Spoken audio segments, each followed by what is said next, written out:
Welcome back again. Here we are, at least I'm here in the basement of my house, ready to do some drawing with you guys. We're progressing with the facial features. Started with the eyes, worked our way down to the nose. Now we're going to do a little bit with the mouth. With this one I usually tell a little bit of a story. Let's see, what do you need? I got erasers, I got a pencil, I got some paper. Pretty straightforward things on trying to block out some of the features of the mouth.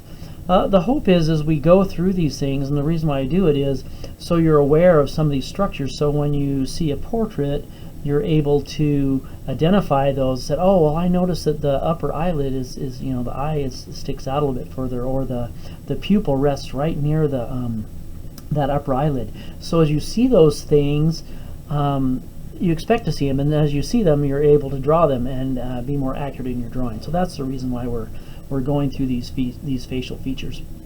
Let's go jump in with the mouth. I usually like to tell a little bit of a story with the mouth. We're going to deal with the front view.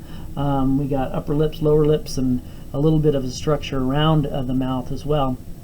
Usually I find when drawing the mouth, I start out with the middle portion on that one, and there's actually about 3 sections in that.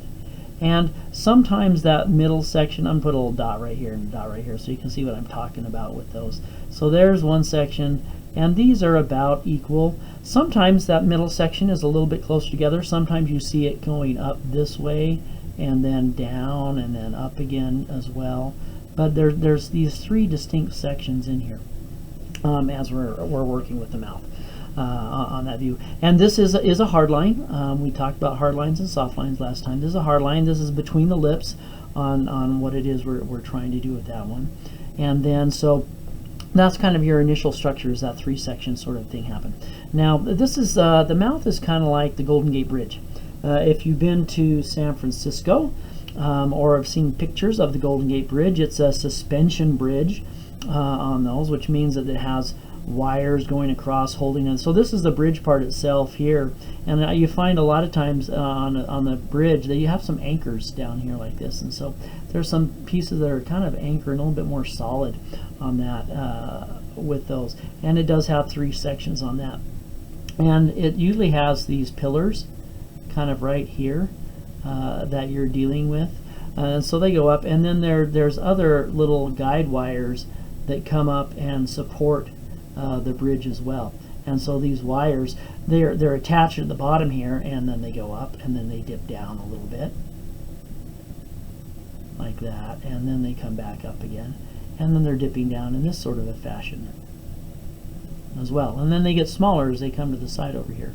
Now in the Golden Gate Bridge there's a wire that's up here, but for our purposes it's a little foggy, and so you don't see that as much. Also on the Golden Gate Bridge, when you're dealing with that, a lot of times you have tourists come in there, and so those tourists, there's a lot of them, and they like walking across the bridge. That's kind of a thing to do, and so these little tourists are sitting there and they're walking across the bridge, and so there's lots of them, lots and lots of tourists on that sort of a thing as they walk across the bridge. Let's get another guide wire up there or 2.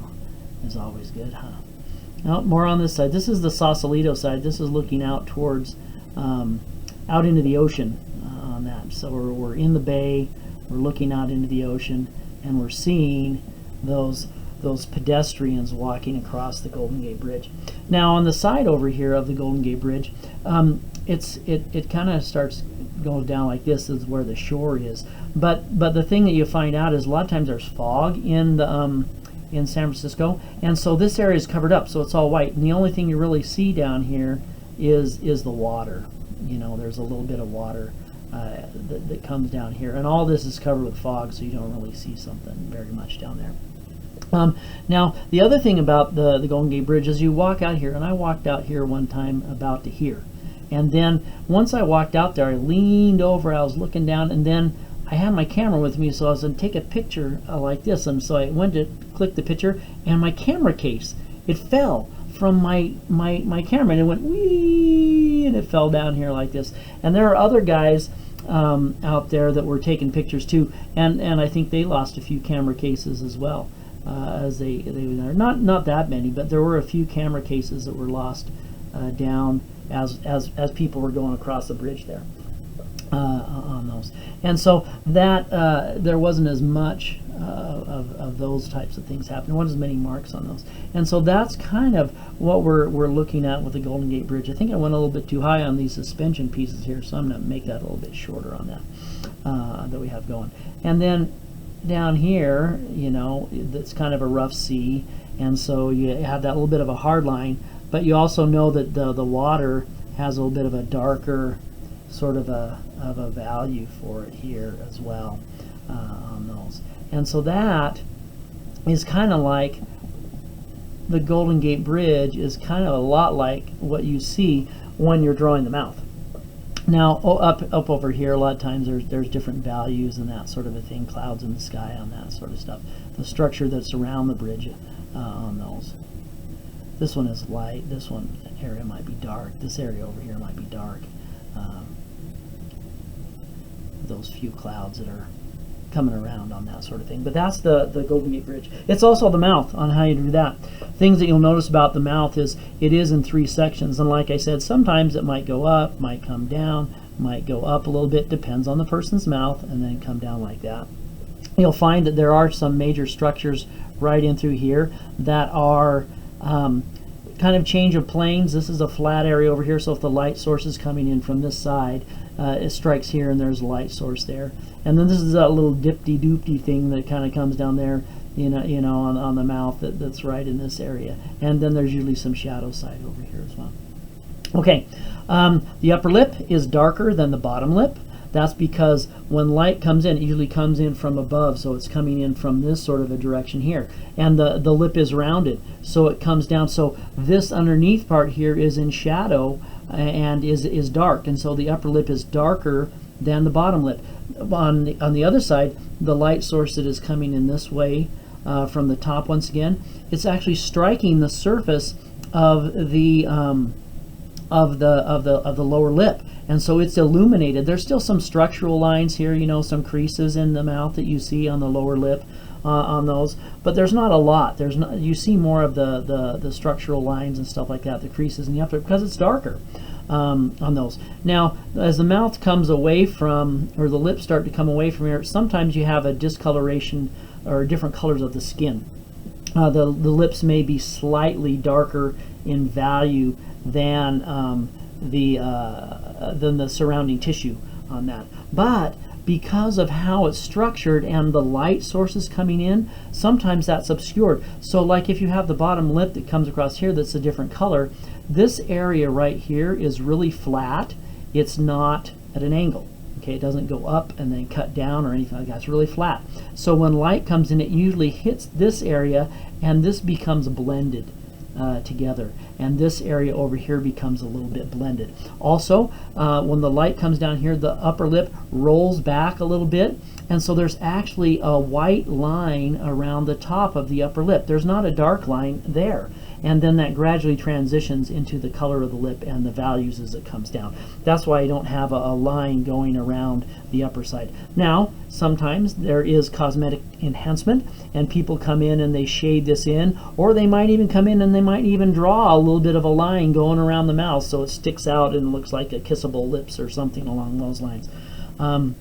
But generally speaking, when you have a portrait of a person, there's not a hard line on the upper side. Okay, there's this area that's just some shadow, some soft line area things that you see. Now there is one more hard line, that was down here at the bottom. Your bottom lip comes out and it curves down, and we'll look at that when we look at the side view. But it curves down, and then it curves back dramatically, and so there's an area right underneath the front lip here that's darker, and that there's shadow underneath here. And so there's a lot of cast shadow area. But like I said, as this comes around here, that flattens out, and then it kind of dissipates to where you don't really see it. There's not a hard line around the whole of the bottom lip as well. And so that's a little bit about how you draw the front view of the mouth.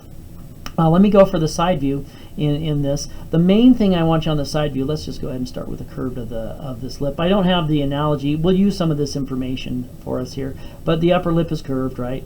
We know that it comes back a little bit and that there's a dark spot here, right? That's a dark spot right there. And then we know that it has texture as it comes up like this. And then it also has more darker values down here at the bottom. Now this upper lip, this part is slightly rounded, and then but it curves back. There's a counter curve coming up like this. Then this goes up to where the nose is on those. Okay, so we have the texture of this thing here. The next thing you need to know is that the upper lip sticks out farther than the bottom lip. And so when I draw that bottom lip coming in here, this is how far the upper lip sticks out. I don't put it up to that. I want that quite a ways back. And so the bottom lip comes down here like that. Look, that's a good half an inch away from that distance that we have here. And like I said, it curves back this way and then comes into about the chin's down over here on that sort of thing. And then there's a few little textural lines that we see on that one. This area right here a lot of times is a little bit darker. Let's do some of our shading, soft line sort of things in there to help that out a little bit. This one here, are these hard lines right here. That's this part over here. And so you may have some shadow area over here. Remember that this area is light when you do that drawing as well. And so that's the side view. I have people, when they draw the lips, they get kind of carried away, and so they think, oh, it comes down like this, it sticks out, it comes back, and it sticks in, and then it comes back, and it sticks out, and it comes like that. Well, that's really cool if you're trying to draw a fish, you know, and then you have a fish's eye over here, and then his fish comes here, and you have that fish lip sort of a thing, where these things can be somewhat equal. But that is not the case when you're drawing the side view of the mouth with the accurately on that one. That upper lip has to stick out more, and the lips are not completely rounded here. They come up to kind of a sharp thing and they curve back this way. Comes down this way, curves back the other way. Both of them do that sort of a thing, and not this rounded sort of fish lip sort of a thing. I think that's about it for how to draw the mouth. Once you're done, please photograph, upload, and have them ready to go, and that'll be it. Thanks.